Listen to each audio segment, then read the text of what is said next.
Sono passate 2 settimane dall'ingiustificabile aggressione di Putin al popolo ucraino. L'Unione Europea è scesa in campo fin da subito per fermare questa follia e lo ha fatto compatta e solidale. Dopo le prime sanzioni che comprendono tra le altre cose restrizioni alle relazioni economiche, il blocco dell'accesso a SWIFT per 7 banche russe, il divieto di sorvolo nello spazio aereo Unione Europea per gli aerei russi, oltre alla sospensione delle trasmissioni dei media statali Russia Today e Sputnik, l'Unione Europea si prepara a gestire la crisi umanitaria.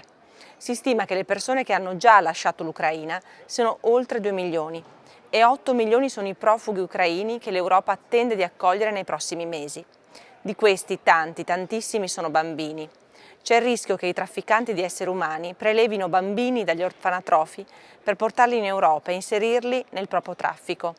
È il crimine peggiore che si possa commettere perché, come ha ricordato la commissaria Johansson, un essere umano, a differenza di un'arma o di droga, può essere venduto più e più volte.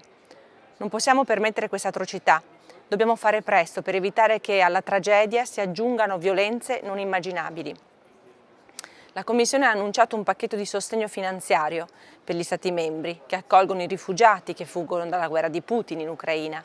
Un primo stanziamento di 500 milioni di euro dal bilancio dell'Unione Europea è destinato ad affrontare le conseguenze umanitarie della guerra dentro e fuori l'Ucraina. Mosse importanti, ma non bastano. Serve che l'Occidente smetta di versare a Putin i milioni di euro che paga ogni giorno per comprare le risorse energetiche dalla Russia. L'Unione Europea deve diventare indipendente e deve farlo al più presto. Per questo appoggio il pacchetto REPower, presentato questa settimana dalla Commissione, che prevede di ridurre di 2/3 entro la fine dell'anno l'approvvigionamento di gas russo.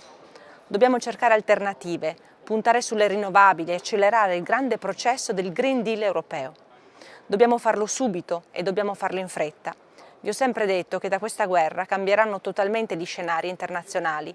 L'Europa non potrà essere più quella di oggi, ma dovrà dotarsi di una politica estera comune, di una difesa comune, di una nuova politica migratoria e infine di una politica energetica. Da Strasburgo per ora è tutto.